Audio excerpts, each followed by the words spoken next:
नमस्कार दोस्तों, जैसे कि आप देख रहे हैं कि अभी एनटीपीसी रेलवे का सीरीज चल रहा है। उसी सीरीज में आप लोग के डिमांड पे हमने लेकर आया है एनटीपीसी कुछ प्रीवियस ईयर क्वेश्चंस, जो कि आप देख सकते हैं। ये कब का पूछा गया है, यहाँ पर 4 जनवरी 2021 का ये प्रीवियस ईयर क्वेश्चन शिफ्ट 1 का क्वेश्चन है, जिसको मैं मैथ और रीजनिंग को कोशिश करूंगा। अभी सिर्फ मैथ्स को सोल्यूशन करूंगा, रीजनिंग को नेक्स्ट क्लास में सोल्यूशन करूंगा, है या नहीं। तो चलिए जी एक एक करके इसको क्वेश्चंस को देखते हैं। ये कब का क्वेश्चन है? ये क्वेश्चन जो है आपका कब का यहाँ पर है? 4 जनवरी 2021 को शिफ्ट पहला फर्स्ट शिफ्ट में पूछा गया ये पेपर है, जिसको मैंने इसको उठाया है। चलिए यहाँ ध्यान दोगे, क्वेश्चन नंबर आप ध्यान दोगे तो यहाँ पर कहाँ गया रे आजा।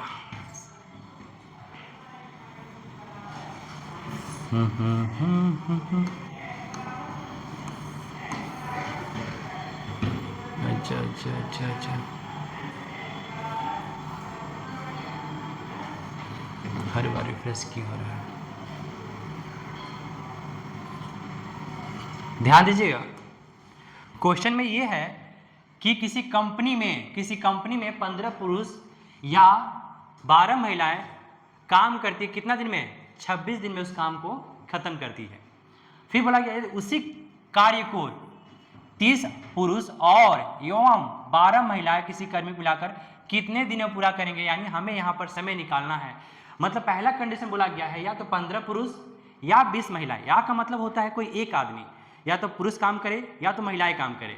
और दूसरा कंडीशन बोला गया एवं, यहाँ पर एवं वर्ड जो जुड़ गया है, मतलब इस बार दोनों मिलकर करने की बात हो रही है।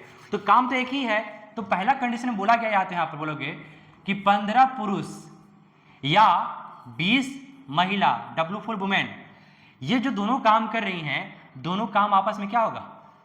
बराबर ही होगा। मतलब दोनों की क्षमताएं आपस में बराबर होंगी। 15 पुरुष या 20 महिलाएं की क्षमता क्या होगी? आपस में बराबर होगी। तो यहाँ से आप क्षमता निकाल सकते हो। अगर देखो काट कूट करोगे यहाँ से तो कितना, 5 से 3 बार में, 5 से 4 बार में क्रॉस कर लो तो पुरुष की क्षमता अगर 4 है तो महिलाएं की क्षमता कितनी है? 3 होगी, है नहीं? पुरुष की क्षमता 4 है, महिलाओं की क्षमता 3 होगी। अगर हम क्षमता निकाल दिए हैं तो कार्य बराबर होता क्या है? कार्य बराबर क्या होता है? क्षमता गुणे समय, क्षमता गुणे समय होता है। तो वैसे कंडीशन पर ध्यान दोगे कि किसी एक को पकड़ लो। यहाँ पर देखो उसी कार्य को, अब बताओ दोनों मिलकर कार्य को कितना दिन में किए हैं? 26 दिन में किया है ना जी। तो मान लो पुरुष जो है, एक पुरुष का क्षमता कितना है? एक पुरुष की क्षमता 4 है ना। तो एक पुरुष की क्षमता 4 है, ऐसे 15 पुरुष, यानी टोटल 60 क्षमता, टोटल 60 क्षमता। और समय कितना लिया है? यहाँ पर समय लिया है 26 दिन। तो ये टोटल हमारा वर्क निकल गया। क्या निकल गया?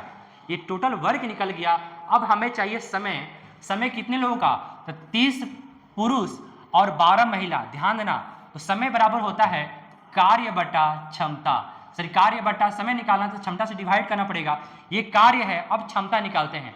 30 पुरुष की क्षमता कितनी होगी? सर 30 पुरुष गुणे एक पुरुष की क्षमता 4 है, महिलाएं भी मिल रही है इसमें। क्या क्या ध्यान दोगे यहाँ पर? 12 महिलाएं और एक महिला की क्षमता कितना है? 3 है।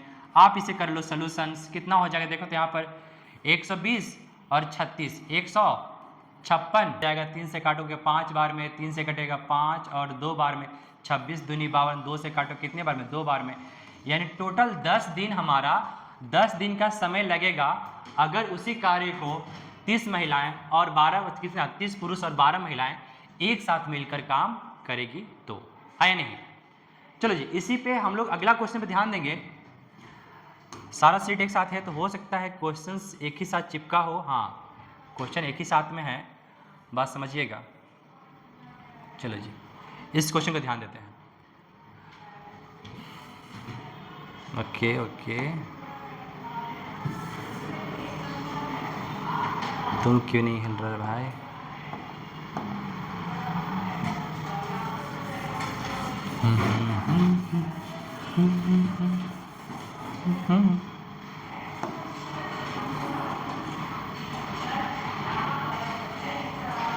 चलो जी अगला क्वेश्चन 3 नंबर पे जो दिया है,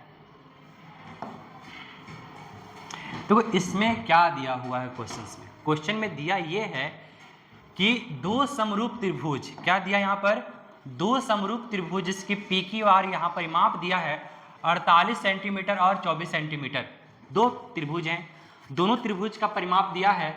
अगर ध्यान देना यहाँ पर एक्स वाई अगर 12 है तो पी क्यू पूछा। देखो ऐसे कंडीशन में अगर ऑप्शन हिट करोगे तो बोलो सर एक्स वाई किस त्रिभुज का नाम है? ये सेकेंड वाला, तो सेकेंड को डिनोट करेगा। और ये 12 डिनोट कर रहा है किसको भी? 24 को। 12 भी डिनोट कर रहा है 24 को, तो पी क्यू किसके डिनोट करेगा? ये पहला। तो इसमें ध्यान दीजिए, तो बोल सकते हैं कि ये जो है इसका 2 गुना है, तो पी क्यू का भी 2 गुना कितना होगा? अगर इसका 2 गुना है तो पी क्यू का कितना गुना ये है? तो बोलो सर यहाँ पर कितना गुना है? 4 गुना। तो 4 से डिवाइड करने पे हमारा पी क्यू मिल जाएगा, यानी कितना आ जाएगा यहाँ पर? 4 गुना 8, 2 सॉरी 2 गुना से ना 2 हो जाएगा हमारे पास कितना? 24 हमारा आंसर होगा। चलो जी कैसे आया कैसे नहीं आया उसको पहले समझ लो। यहाँ पर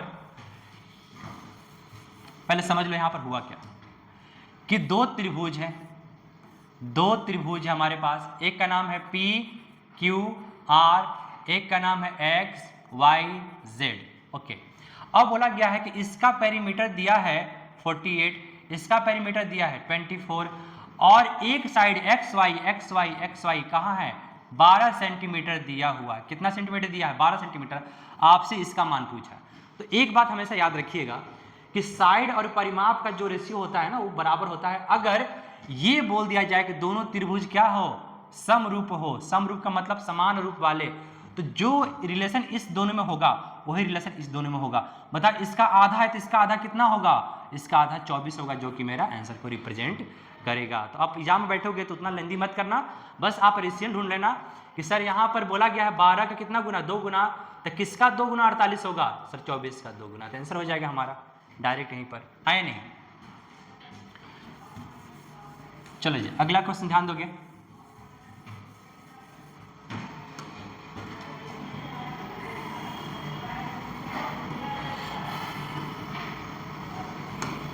चलो जी अगला क्वेश्चन पे ध्यान दोगे। यहाँ पर क्या बोला गया है कि एक बेलनाकार टंकी जिसकी क्षमता दिया है इतना मीटर क्यूब, ठीक है। अगर टंकी की त्रिज्या 21 सेंटीमीटर हो तो टंकी की गहराई का मतलब ऊंचाई, बताइए मीटर क्यूब मतलब वॉल्यूम दिया है। तो एक जो बेलनकार होता है टंकी, बेलनकार टंकी में हमारे पास इसकी त्रिज्या यानी आर दिया है सर 21 सेंटीमीटर और हमसे पूछा इसकी हाइट कितनी होगी। हाइट हमसे पूछा है और इसका वॉल्यूम दे रखा है 2376। ये क्वेश्चन हमारा है। आए नहीं? तो इस क्वेश्चन को हम कैसे सॉल्व करेंगे वहां पर समझिए पहले। तो वॉल्यूम बराबर क्या होता है? पाई आर स्क्वायर इंटू एच, जो कि दिया है 2376। बोले सर यहाँ 22/7 गुने रेडियस यानी 21 गुने हाइट बराबर 2376 होगा। है नहीं? सारा पॉइंट में चला गया है, मतलब कि अब जाहिर सी बात है इसके साथ आप लोग को तिकड़मबाजी करना पड़ेगा। अब क्या करोगे? तो यहाँ समझोगे तो 7 से काटो कितने बार में? 3 बार में सर कट जाएगा।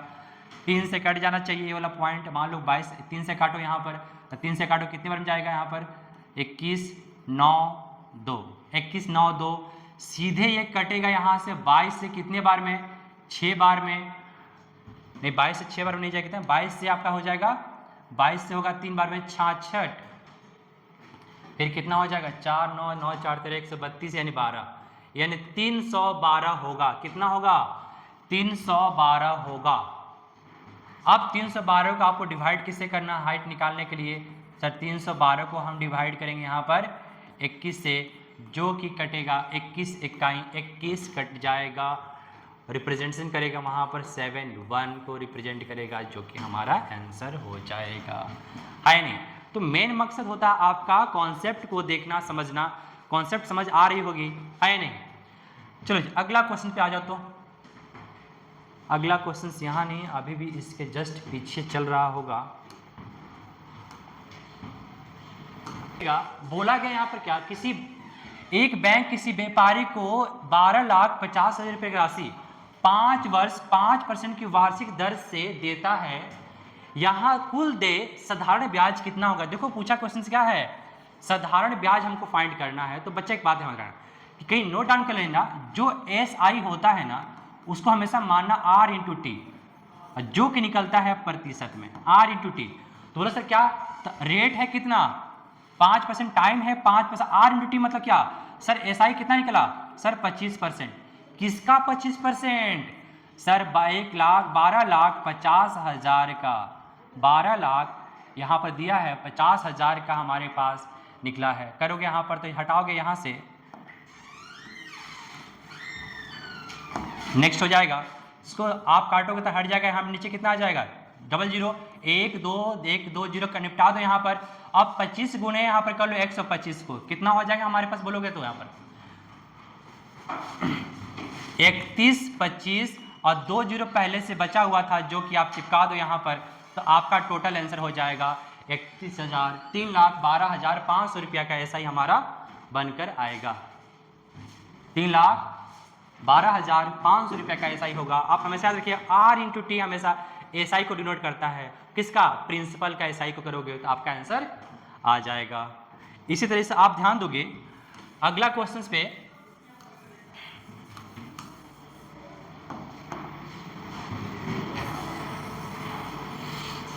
ये नहीं है मैथ्स का नहीं है, आगे चलो जी मैथ्स का क्वेश्चंस एक और आ गया आपके सामने। ओके हाँ यही है, चलो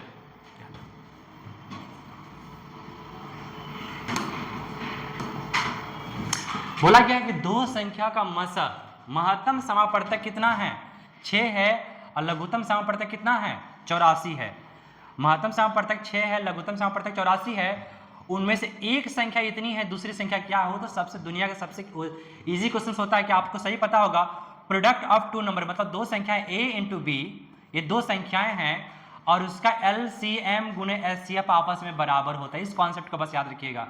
तो पहली संख्या मान लो दे दिया हमारे पास, इनमें से एक संख्या 42 है, दूसरी संख्या B माने, LCM हमारे पास 84 है, HCF हमारे पास 6 है, काट लो यहाँ पर 2 बार में, B का वैल्यू निकल जाएगा 12। दूसरी संख्या हमारे पास क्या होगा 12 को रिप्रेजेंट कर रहा है। तो बस ऐसे क्वेश्चन में आपको ज़्यादा दम नहीं होता है, बस क्वेश्चन को आप ध्यान दोगे आगे निकलते जाओगे, क्वेश्चन को ध्यान दोगे सारा निपटते चले जाओगे।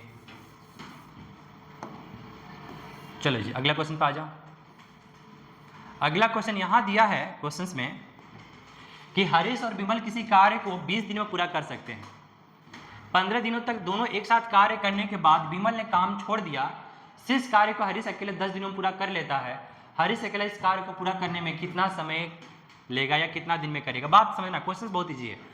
हरीश और विमल दो व्यक्ति हैं, H फॉर हरीश और B फॉर विमल, दोनों किसी कार्य को 20 दिनों में पूरा कर सकते हैं, मतलब दोनों ही मिलकर इस कार्य को 20 दिन में पूरा कर सकते हैं। 15 दिनों तक एक साथ कार्य करने के बाद, मतलब कहने का मतलब 15 दिन काम खत्म हो गया, तो ये दोनों का काम कितना दिन का बचा और 5 दिन का कार्य बचा। 20 दिन का काम कर सकते हैं, 15 दिन किए तो 5 दिन और कार्य बचा।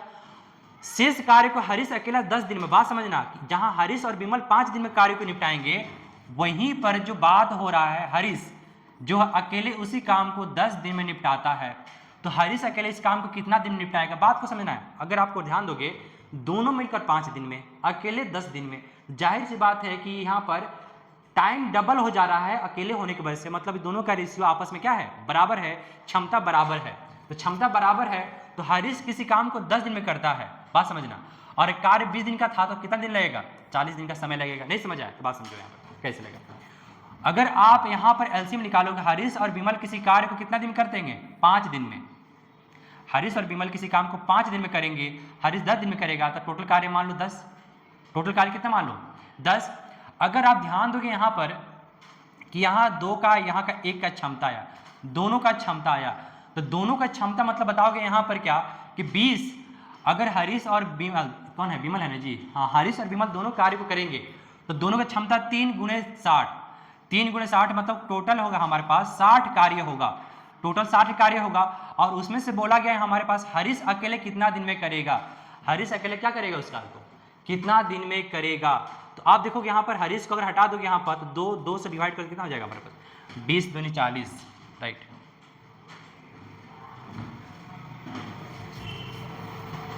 तो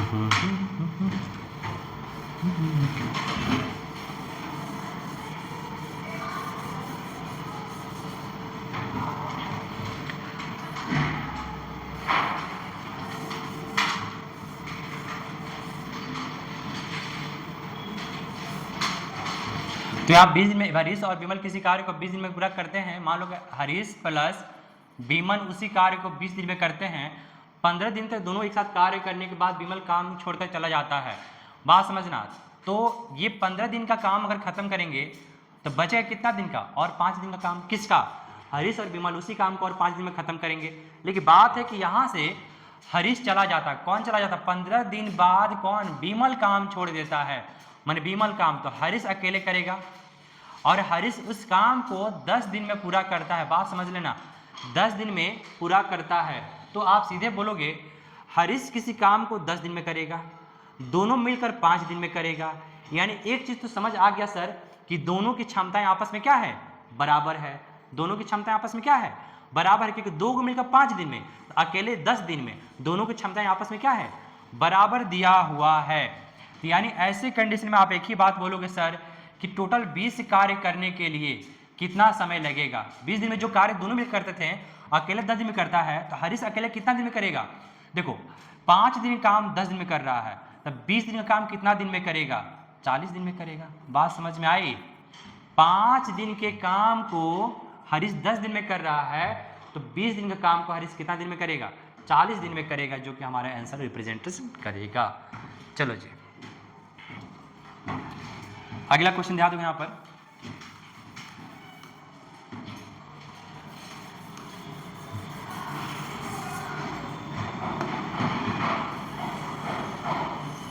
पेज खत्म, अगला क्वेश्चन पे आएंगे। चलो जी, अगला क्वेश्चन ध्यान दोगे यहाँ पर, बोला गया है कि x प्लस 9, देखो इसमें बहुत इजी क्वेश्चन है। जब भी यहाँ से टर्म यहाँ पूछेगा ना, तो मान लो कि टोटल वैल्यू अगर n हो तो होता है n स्क्वायर माइनस 2, सीधे बोलना, तो 9 का स्क्वायर 81 में से 2 घटा दो, 79 हमारा आंसर। इसमें क्वेश्चन में कुछ था ही नहीं, है नहीं। चलो जी,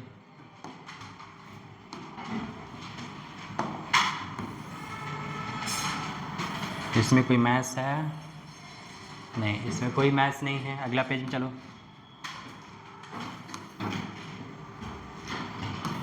इसमें भी ऊपर यहाँ पे मैथ्स 15 नंबर पे। देखो 15 नंबर क्वेश्चन से क्या बोला गया, दो संख्या का योग इतना है और दो संख्या का गुणनफल इतना है और उसके व्युत्क्रम का योग पूछा है। देखो अब बात है, यहाँ बच्चा सोचेगा तो बहुत सारा बड़ा बड़ा फॉर्मूला लगाइएगा, फॉर्मूला लगने के बाद जब जाकर जब आपका क्वेश्चन बनेगा तो वैसे इजीली आप सोच सकते हो, दो संख्याएं मल्टीपल 63 और जोड़कर 16 बना रहा हो, तो आप सीधे बोलो सर 7 और 9, जोड़कर 16 और 7 गुणे 9 कितना बनाएगा, 63 बनाएगा। कितना बनाएगा जी, यहाँ पर 63 बनाएगा। तो उसका व्युत्क्रम मतलब 1/7 प्लस 1/9 का वैल्यू पूछा है। तो वैसे क्वेश्चन में आपको कुछ नहीं करना होता, इतना गुणनफल और ऊपर में योग पूछा है ना, तो योग कर दो दोनों, कितना हो जाएगा 7 9 16 और नीचे गुणनफल कर दो, कितना हो जाएगा 63। हमारा यही आंसर आ जाता है दोनों, हाँ या नहीं, आप जोड़ोगे तो वही आंसर आएगा। चलो जी, अगला क्वेश्चन चलो,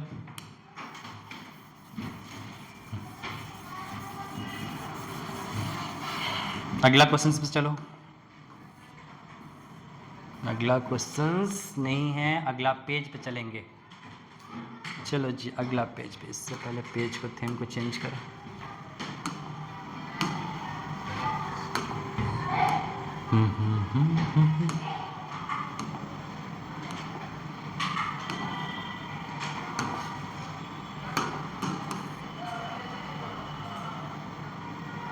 इसमें कोई क्वेश्चंस नहीं हैं। अगला क्वेश्चन में चलिए, इसमें है एक क्वेश्चन, चलो अगला क्वेश्चन पे आ जाता हूँ।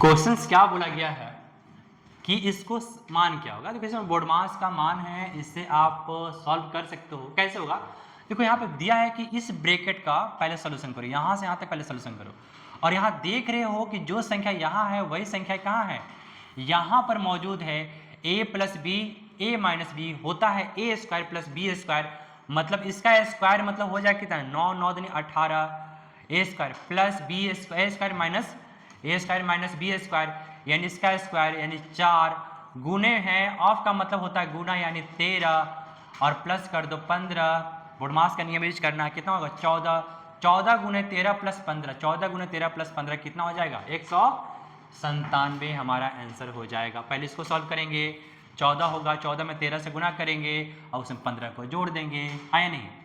और नहीं देखो किसी को अगर याद नहीं कर पाया, शॉर्ट नहीं मल्टीप्लाई नहीं कर पाया, सोचो 14 होगा, 14 का इकाई अंक 4 3 12, 12 12 में इकाई अंक 2 5 5 जोड़ो क्या आएगा इकाई अंक पर 7 आएगा, और इकाई अंक बस इसी में ऑप्शन में है, इसलिए मेरा ये क्या होगा आंसर कहलाएगा, हाँ या नहीं।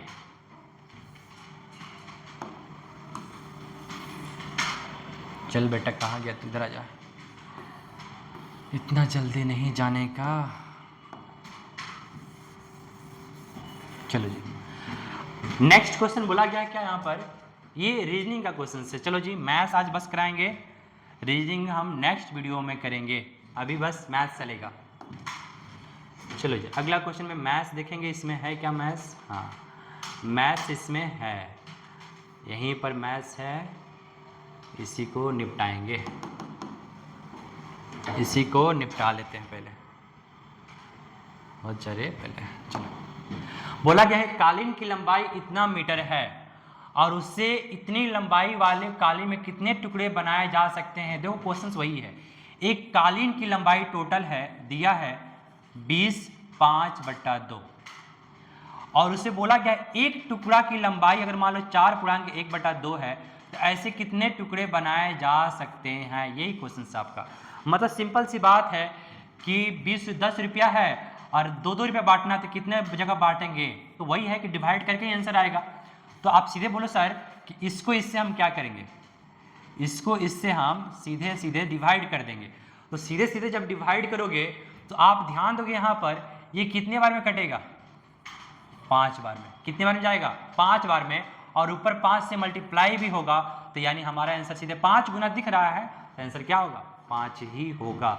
वरना नहीं पता है तो बैठ के डिवाइड करो, इसका फ्रैक्शन वैल्यू क्या निकल कर आएगा 20 दूनी 40 5 45, 45/2 को अगर हम डिवाइड करेंगे 4 दूनी 8 1 9/2 से, आप सभी को पता है कि ये जब इंटू में टूटेगा तो ये टूट जाएगा किस में 2/9 में, 9 से काटो कितने में 5 बार में, और 2 से 2 काट दो, सीधे बचा क्या हमारे पास 5 ही ना आंसर बचा।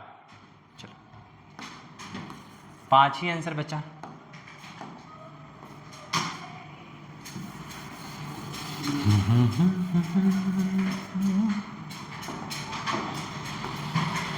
चलो जी अगला क्वेश्चन में मैथ्स नहीं दिख रहा है, मैथ्स कहाँ है, मैथ्स इसमें भी नहीं है, मैथ्स इसमें है, इसमें मैथ्स है। चलो जी इस क्वेश्चन का ध्यान दो, इस क्वेश्चन का ध्यान दोगे,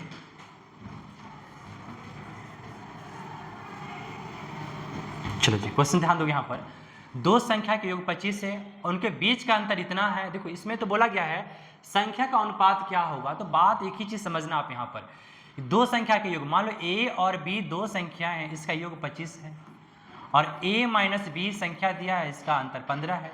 आपसे बोला है दोनों संख्या का अनुपात बताना है। देखो ऐसे कंडीशन में आप हमेशा याद रखिएगा ये होता है बड़ी संख्या और ये होता है छोटी संख्या।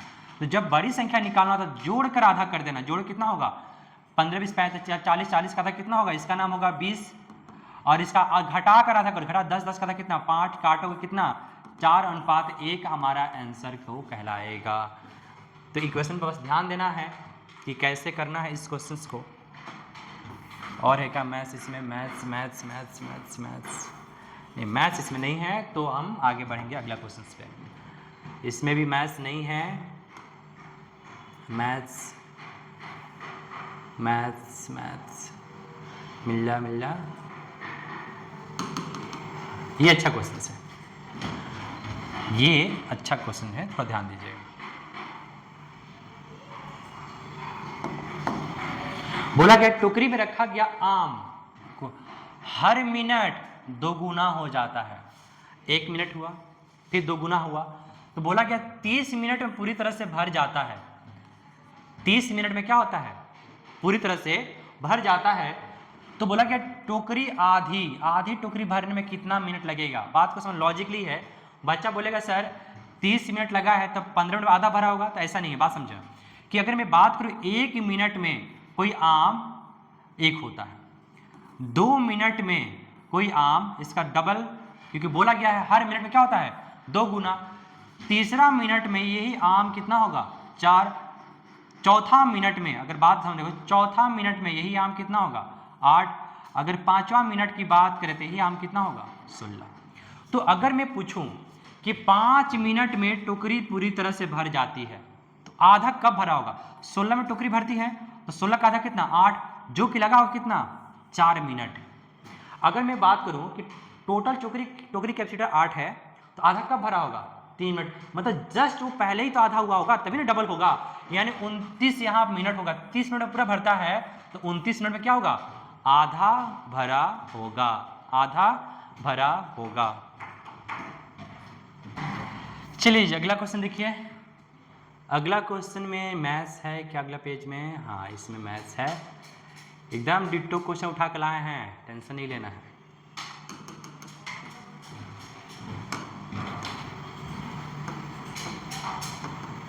चल बाबू अब चल जा, चल ध्यान दो। एक कक्षा में 48 छात्र है, किसी छात्रों को उपस्थिति की कुल संख्या का, ध्यान देना कि उपस्थिति कुल संख्या का 3/8 है। इसका मतलब क्या है, 3/8 का मतलब होता है ये बतलाता है कुल और ये बताता है उपस्थिति यानी प्रेजेंट। सीधे आप बोलो सर ये किसको बताता है, प्रेजेंट को बतला रहा है। तो वैसे कंडीशन में बोलोगे अनुपस्थिति पूछा, अरे बताओ सिंपल सी बात है कि 8 में 3 बच्चा प्रेजेंट है तो कितना बच्चा नहीं है, 5 को नहीं है। 3 को प्रेजेंट है तो 5 को अनप्रेजेंट है यानी उपस्थिति नहीं है। और 8 का वैल्यू दिया है 48, कितना गुना 6 गुना, इसका भी 6 गुना, मतलब कितना 30 बच्चा क्लास में नहीं आया होगा। और कुछ तो क्वेश्चन में था नहीं। फ्रैक्शन में हमेशा याद रखिएगा नीचे हमेशा टोटल को रिप्रेजेंट करता है नहीं। चलो अगला क्वेश्चन में ध्यान दोगे।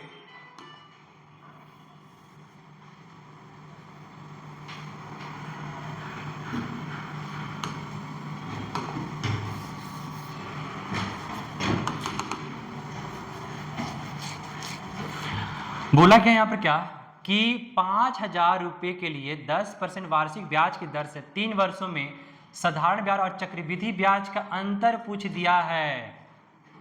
तो जिस बच्चे को पता होगा कि 3% का SI मतलब CI माइनस SI पूछा हुआ है। देखो तो 3 वर्ष का SI कितना होगा, सीधे बोलोगे R इंटू टी मतलब होगा 30%। R इंटू टी क्या होगा 30%, और 10% के हिसाब से 3 वर्ष का CI कितना होगा। तो जिस बच्चे को नहीं पता है तो सक्सेस ही लगा लो, 2 वर्ष का होगा यहाँ पर सीधे बोलोगे 21% और उसमें 10% और जोड़ दो प्लस 10, 21 गुने 10/100। आप सीधे बोलो सर 0 से 0 कट गया, यहाँ पर 2.1 आएगा, यहाँ पे 31 का कितना होगा तो 33.1% हमारा होगा। अब बताना कि यहाँ पर डिफरेंट कितना का निकला, डिफरेंट कितना का निकला 3.1% का, 3.1% का। बोलो सर यहाँ पर 100% का वैल्यू प्रिंसिपल दिया हुआ है, यानी 100% का वैल्यू कितना है 5,000 है, तो 3.1% का वैल्यू हमसे पूछा जा रहा है। तो बोलो सर कितना गुना है, तो यहाँ से सीधे बोलोगे सर 50 गुना है, तो इसका भी क्या करेंगे 50 गुना करेंगे, जो कि निकल कर आएगा हमारे पास 155 रुपया हमारे पास आंसर हो जाएगा, है नहीं। तो आप डायरेक्ट याद रखना कि 10% के दर से 3 वर्ष का CI कितना होता है 33.1% होता है, 33.1% होता है।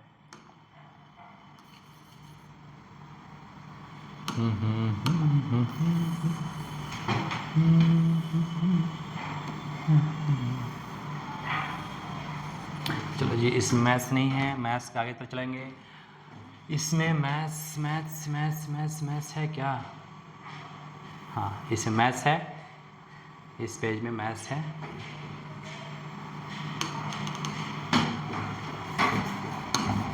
बोला गया किसी विद्यालय में परीक्षा का 60% छात्र सफल हो गए, पास हो गए, और असफल होने वाले का संख्या दिया हुआ। अरे बताना 100% में छात्र में 60 को पास हो गए तो फेल कितना हुए हैं?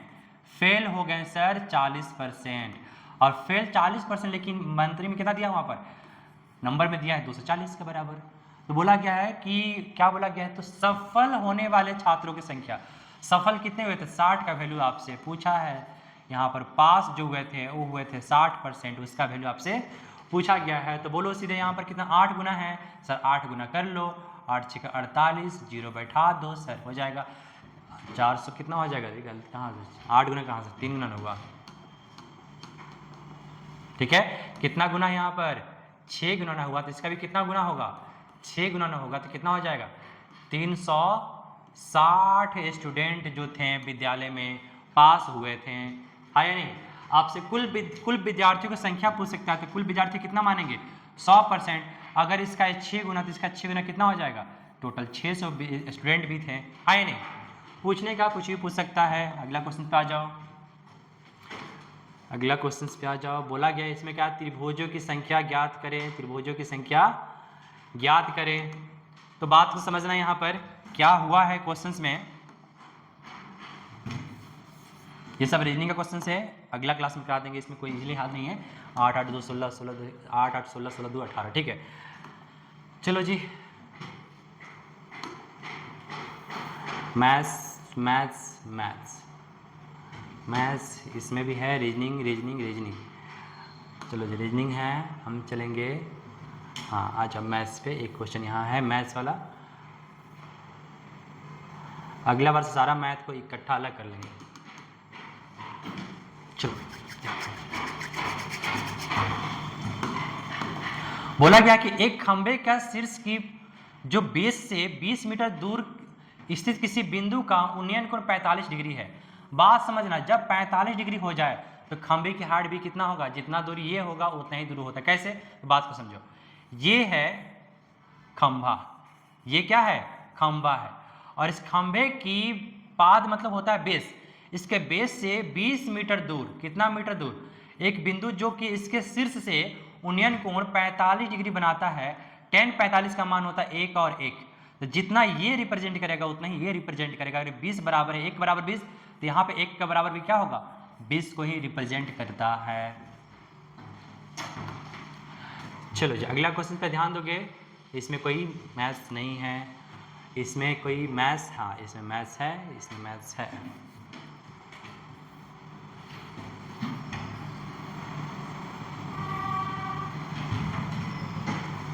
इसमें आपका मैथ्स दिया हुआ है, ध्यान दोगे। क्वेश्चन क्या बोला गया है कि रूट अंडर 3 का power n equal to 7 to 9 दिया है और n का वैल्यू रिप्रेजेंटेशन पूछा गया है।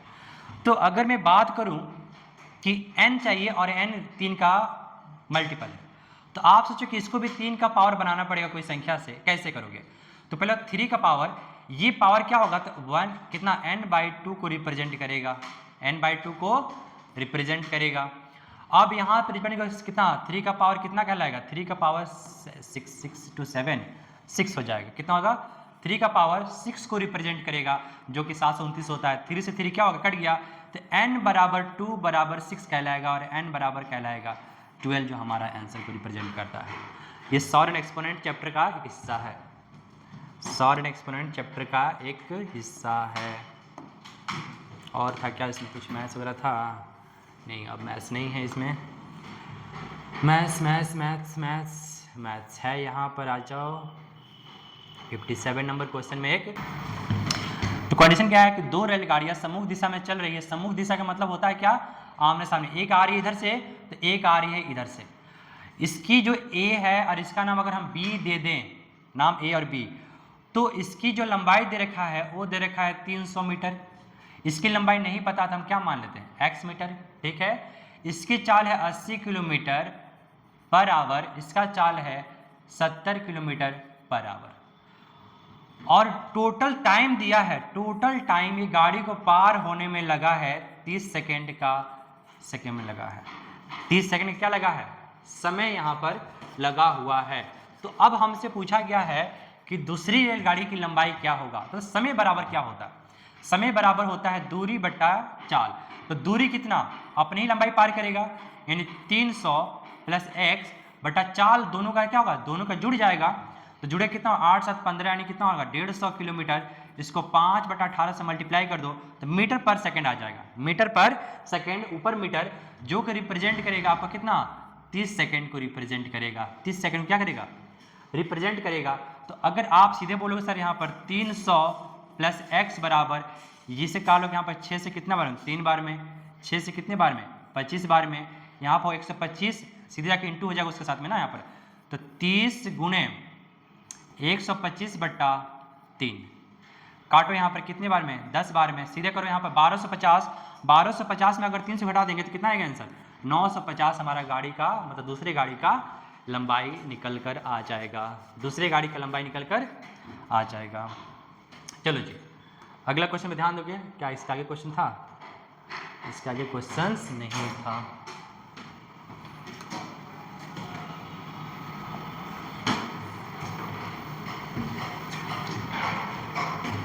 एक और क्वेश्चन है हमारे पास, ये सारा का सारा वही क्वेश्चन है जो क्वेश्चन पूछा गया है एनटीपीसी में। आप लोगों को बात समझना, दो संख्या का अनुपात कितना है, 3:5 है, लघुत्तम दिया हुआ है, ध्यान देना संख्या का अनुपात किसमें है और उसका दिया क्या है, लघुत्तम। तो एलसीएम दिया तो एलसीएम से ही डिवाइड करना, गुणा देते तो गुणा से डिवाइड करते हैं, सम देते तो सम से डिवाइड करते हैं। तो दिया है एलसीएम 120 एलसीएम है, तो एलसीएम से डिवाइड करो, कितना होगा, 5 से 15, तो आपका 1 यूनिट का वैल्यू निकल कर आएगा, कितना निकल कर आएगा, 1 यूनिट का वैल्यू 8 है। तो बोला क्या दूसरा बताओ, तो संख्या क्या होगा, 8 को मल्टीप्लाई करके कितना होगा 24, और 8 5 कितना होगा 40, जो कि 24-40 को रिप्रेजेंट कर रहा है, 24-40 को रिप्रेजेंट कर रहा है। अगर यहाँ पर एलसीएम है तो एलसीएम से डिवाइड करेंगे, अगर ये योग होता तो इसके योग से क्या करते, डिवाइड करते हैं, अगर ये अंतर होता तो इसका अंतर से डिवाइड करते, जो रहेगा उसी से आपको डिवाइड करना पड़ेगा। अगला क्वेश्चन में आओगे तो इसमें अगला क्वेश्चन में है क्या, मैथ्स है, मैथ्स तो है, थोड़ा सा ध्यान दोगे यहाँ पर।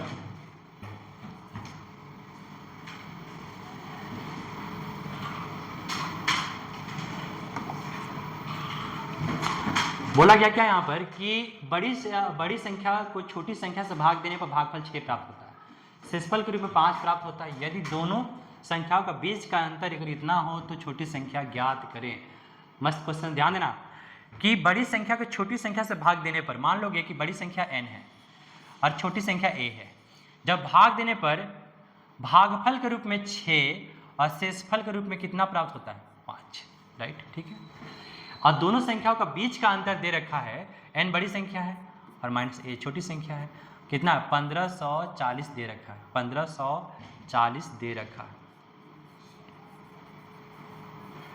1540 दे रखा है। तो क्या करोगे, समझो बात कि हम सब जानते हैं सर n बराबर क्या होता है, n बराबर क्या होता है, मल्टीप्लाई यानी 6a और सम, ये वो हमारे पास होता है। सर हमसे पूछा है छोटी संख्या मतलब a पूछा है, तो n को रिप्लेस कर सकते नहीं कर सकते इससे, तो यानी सीधे बोलो सर n का बराबर लिखेंगे 6a प्लस 5 माइनस a बराबर 1540। बोलो यहाँ पर घट जाएगा तकलीफ 5a है ना, प्लस, तो इसको हटा दो, 5 जाके क्या करेगा, घटेगा तो कितना 1535 होगा, a का वैल्यू क्या लेकर आएगा 307, जो कि हमारा सबसे छोटी संख्या को रिप्रेजेंट करेगा। तो विभाज्य नियम से इसको किया जा सकता था। चलो जी अगला क्वेश्चन पे आ जाओ। अगला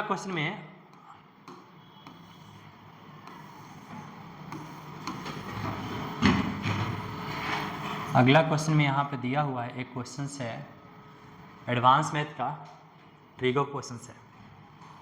देखो क्वेश्चन में हमारे पास जो क्या दिया हुआ, सोचो यहाँ बात को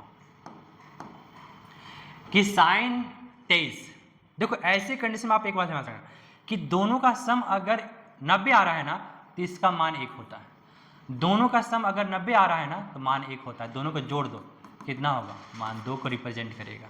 नहीं समझ आया तो बात समझो कैसे, कि बोलो सर यहाँ पर साइन 23 डिग्री बटा में cos 67 degree plus cos 71 degree, by में है sin 90 डिग्री। तो किसी एक को रिप्रेजेंट कर सकते हो तो इसका दूसरा नाम क्या होता है? cos 67। कहाँ से आया तो बात को समझो। आपको पता है यहाँ पर sin 90 माइनस थीटा बराबर क्या होता है? cos theta. तो अगर बताना कि जो यहाँ रहेगा वही रहेगा, यानी मैं बात करूंगा sin 23 का, हम लिखेंगे यहाँ पर sin 90 माइनस 67।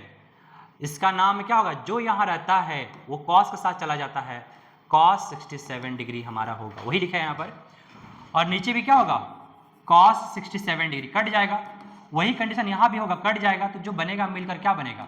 1 + 1 बराबर क्या मिलता है? तो 2 मिलता है। तो उतना मत सोचो, ठीक है। नेक्स्ट अगला क्वेश्चन में मैथ्स है, मैथ्स है, इसमें भी मैथ्स है इसमें।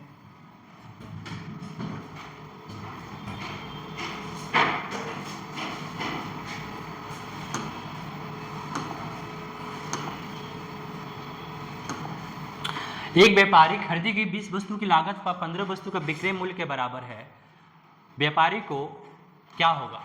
अब सोचो क्या होगा कि 20 वस्तु की लागत 15 वस्तु के विक्रय मूल्य के बराबर है। मतलब अगर कॉस्ट प्राइस 20 वस्तु का है, या सिंपल सी बात करना, अगर सीपी कितना का? 20 का है, तो 15 वस्तु का एसपी के क्या है? बराबर है।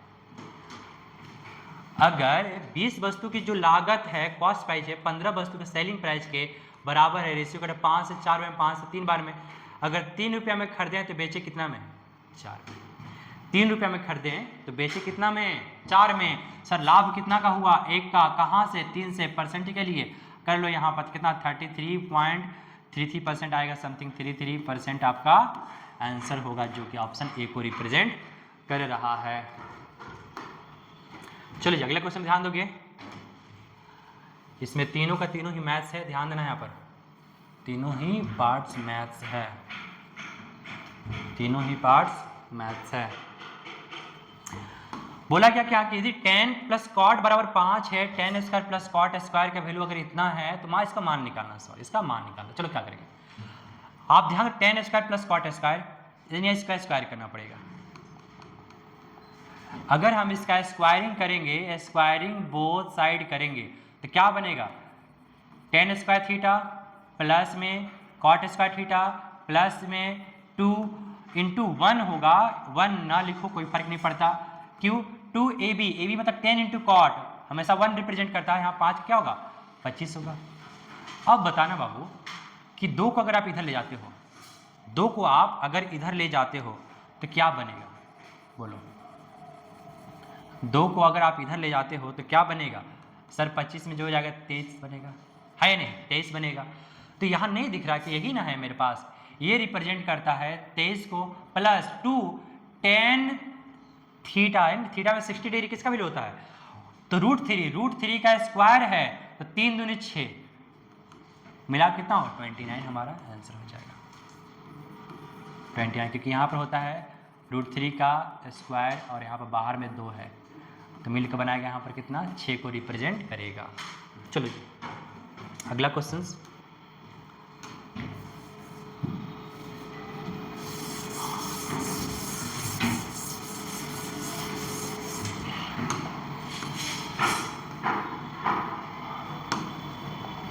बोला क्या कि PQRS में चक्रीय चतुर्भुज, देखो इसमें क्वेश्चन जो दे दिया है ना, बोला क्या है?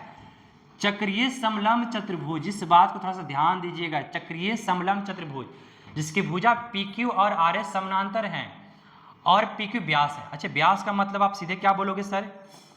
व्यास का मतलब आप सीधे क्या बोलोगे?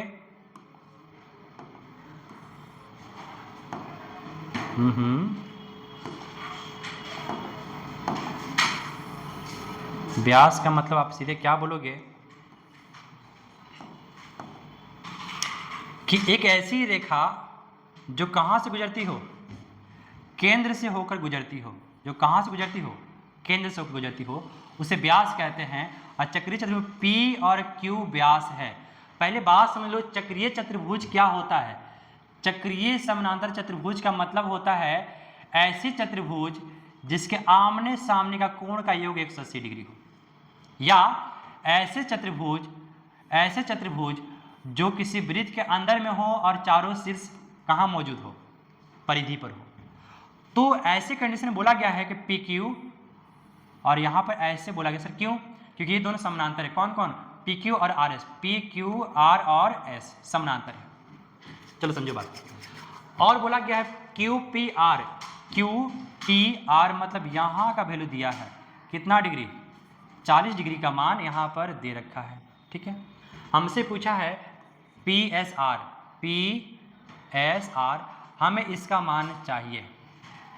चलो एक थ्योरम समझा कि आप कोई भी वृत्त लो, वृत्त पे व्यास लो, ये क्या है, व्यास है।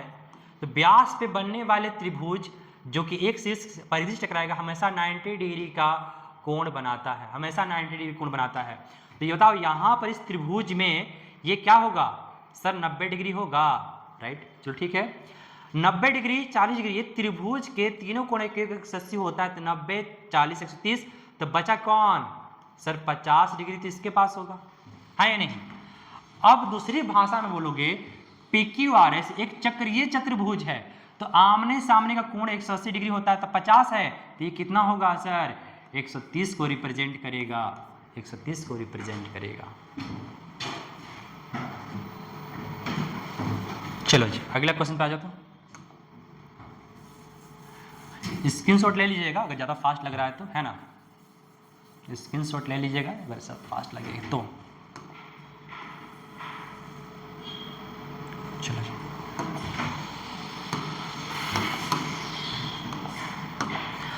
बोला गया यहाँ पर क्या, 0.27 to the power 2 minus 0.13 to the power 2 by में है 0.27 प्लस 13।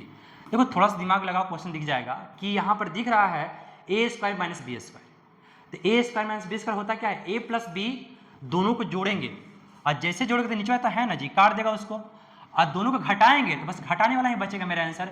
यानी बताओ इसमें दोनों घटा दो, घटाओगे तो कितना आंसर आएगा, आएगा यहाँ पर 4 2 1 4 1 4 1 4 1 4 घट जाएगा हमारे पास कितना, तो हो जाएगा कितना 1 4, हमारे पास 0.14 जो हमारा रिप्रेजेंट कर रहा है ऑप्शन नंबर डी को। ठीक है, और कुछ था नहीं क्वेश्चन, और कुछ था नहीं क्वेश्चंस में। नेक्स्ट क्वेश्चंस,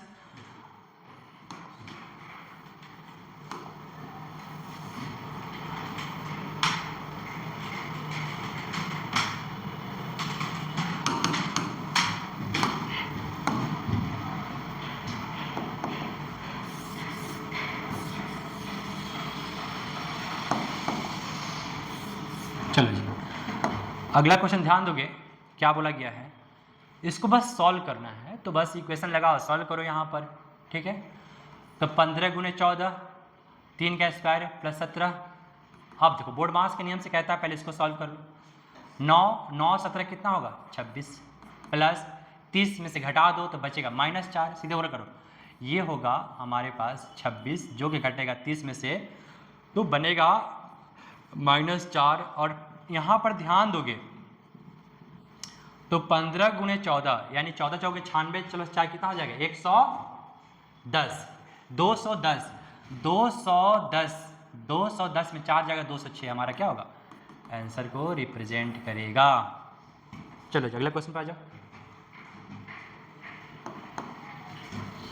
अगला क्वेश्चन से बोला गया क्या यहाँ पर कि एक छोटी कंपनी में महिला पुरुष की कर्मचारी संख्या कितना 3 है, कंपनी में पुरुष कर्मियों संख्या 90। बहुत क्वेश्चन से इजी हो गया, ये है पहली बात है महिला, फिर पुरुष है, ये वुमेन है और ये मैन है, और पुरुषों की कर्मियों की संख्या दिया 90, मतलब इसका वैल्यू दिया है सर 90 के बराबर, कितना गुना है 30 गुना है। तो बोला गया क्या इसमें क्या कि कुल कर्मी मतलब महिला पुरुष दोनों मिलाकर, मतलब हमसे पूछा है 5 का वैल्यू पूछा सर, इसका कितना गुना 30 गुना, इसका भी कितना गुना करें 30 गुना, कितना हो जाएगा हमारे पास 150 हमारा आंसर हो जाएगा, 150 हमारा आंसर हो जाएगा। चलो जी एक और क्वेश्चन की तरफ आएंगे, एक और क्वेश्चन की तरफ आएंगे। बोला गया क्या यहाँ पर कि परसेंटेज तोड़ते जाओ, मान निकालो, खत्म कहानी करो। ठीक है, का मतलब सभी को पता है इनटू होता है, तो आप सीधे बोलोगे यहाँ पर 250 का मतलब 27 बटा कितना 100, माइनस 1000 का 0.002%, ये हो गया परसेंट, इसको हटाओगे तो क्या नीचे आएगा 2 जीरो, यहाँ पर एक ही है, ठीक है। आप सीधे लिखो यहाँ पर 2, ठीक। बस कर लो सॉल्यूशंस, 1 जीरो काट दो, निपट लो यहाँ पर 1 2 3 1 2 3 खत्म करो यहाँ पर जो भी संख्या के डेसिमल में। तो 25 गुणे 27 और माइनस कर लो 0.2, खत्म, कहानी करो। यहाँ पर हो जाएगा कितना 25 गुणे 27 नीचे, अच्छा देखो यहाँ पर और भी संख्या है, नीचे 10 बचा है, नीचे 10 बचा है, क्या करोगे इसके साथ में। अब 25 गुणे 27 कितना होगा, तब 25 का स्क्वायर होता है 625 में 50 जोड़ दो तो हो जाएगा 675, 675 में 2 घटा दो तो हो जाएगा 673 और निचवा है एलसीएम में 10 यानी पॉइंट बैठाएगा, आ जाएगा 67.30% हमारा रिप्रेजेंट करेगा। अगला क्वेश्चन पे आ जाओ जो कि इसमें नहीं है, अब आ जाओ इसमें। इसमें एक क्वेश्चन है एडवांस मैथ का है, एडवांस मैथ का क्वेश्चन है, इसको ध्यान दीजिएगा थोड़ा सा।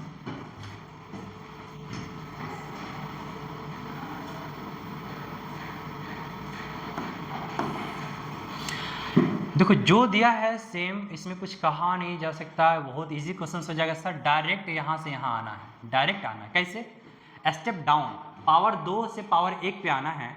तो एक नियम याद रखिएगा हमेशा, पहले हम लिख दे रहे हैं यहाँ पर कि अगर एक्स स्क्वायर प्लस 1/x² का वैल्यू अगर n हो तो यहाँ 2 रास्ते निकलते हैं, एक तो प्लस की तरफ जाने का और एक माइनस की तरफ जाने का। इसका होता है सीधे क्या, रूट अंडर में होता है सीधे क्या n-2, सॉरी n+2, क्योंकि प्लस पूछा है तो +2, यहाँ पर होगा सीधे रूट अंडर में n, माइनस पूछा तो -2, बस और कुछ करना नहीं होता है। सर हमसे प्लस देकर माइनस पूछा है तो माइनस करेंगे, तो इस संख्या में रूट लगाकर 83 में -2 करेंगे जो कि 81 को रिप्रेजेंट करेगा और इसका मतलब होता है 9, इसका मतलब होता है 9 हमारा आंसर को रिप्रेजेंट कर देगा। आगे क्वेश्चन है क्या, आगे क्वेश्चंस नहीं है उस टाइप का, चलिए इसमें क्वेश्चंस है, हाँ एक क्वेश्चंस है मैथ का, रीजनिंग का हम नेक्स्ट वीडियो में कर देंगे, अभी बस मैथ्स कर रहे हैं, मैथ्स कर रहे हैं बस। वृत्त का क्षेत्रफल दिया है, वृत्त का क्षेत्रफल दिया है इतना, परिधि, एक बात हमेशा याद रखिएगा यहाँ पर कि अगर r को हम 7 मानते हैं तो जो सरकमफ्रेंस होता है परिधि 2πr जो होता है वो होता है 44, और जो एरिया होता है ना, एरिया वो होता है 154। तो देखो एरिया 154 है, परिधि पूछा है कितना होगा, और नहीं पता है तो बेसिक लगाओ बैठ के, क्या बोलोगे सर क्षेत्रफल दिया है तो बोलो सर πr² बराबर 154 यानी 22/7 गुने रेडियस का स्क्वायर 154 हो जाएगा। 22 से काटोगे कितने बार में, यहाँ पर कट जाएगा 7 बार में, 7 गुने 7 और r इसका कितना, r का वैल्यू 7 आएगा जो कि आया भी यहाँ पर है, और परिधि पूछा है तो फिर निकालोगे 2π का वैल्यू 22/7 इंटू r 7 काट लो 22 दूनी कितना हो जाएगा 44 होगा। तो उतना लफड़ा नहीं लेना है, इस कोड को बस याद रखिएगा, रेडियस अगर 7 हो तो परिधि 44 होता है और एरिया 154 होता है, ये सब एक दूसरे से रिलेशन जुड़ा हुआ है। अगला क्वेश्चन में आ जाओगे, अगला क्वेश्चन में बहुलक पूछा है, अगला क्वेश्चन में बहुलक पूछा हुआ है। बहुलक कैसे निकालेगा बाबू, सुन यहाँ पर, बहुलक का मतलब सीधे एक ही वर्ड होता है कि जो सबसे ज्यादा बार आए वही बहुलक होता है। देखो ढूंढो कौन है सबसे ज्यादा बार, 43 एक ही बार है, 65 2 बार आया है, 65 और कोई है नहीं, 65 जितना ज्यादा बार जो आएगा वही मेरा आंसर होगा। 65 2 बार आया, और कोई संख्या 65 के अलावा दूसरी संख्या 2 से 3 से कोई भी जितना बार आया नहीं है। जो जितना बार आएगा मतलब सबसे अधिक बार आने वाला संख्या ही बहुलक कहलाता है, सिंपल सी बात। सबसे ये तो आपका रीजनिंग में इसमें है, इसमें आ जाओ, रीजनिंग में है, इसमें आ जाओ, रीजनिंग है, इसमें भी है, रीजनिंग है, इसमें भी रीजनिंग है, ABCD पड़ोसी है, रीजनिंग है, रीजनिंग। तो सभी क्वेश्चंस रीजनिंग पर बच गया है। तो अब आप लोग का नेक्स्ट वीडियो में मैं क्या करूंगा, इसको रीजनिंग को पूरा डिनाइट कर दूंगा, है ना। अभी बस आप लोगों ने मैथ्स का सीखा, वो भी NTPC का 2021 में 4 जनवरी 2021 का पहला शिफ्ट का क्वेश्चन था जो मैंने आज डिराइव किया, है ना। आने वाले दिन में आपको अगला वीडियो में आपको रीजनिंग का क्वेश्चन इसी का मिल जाएगा, ठीक है। और फिर से इसी तरह से हम आपको चलते रहेंगे साथ में। तब तक के लिए धन्यवाद।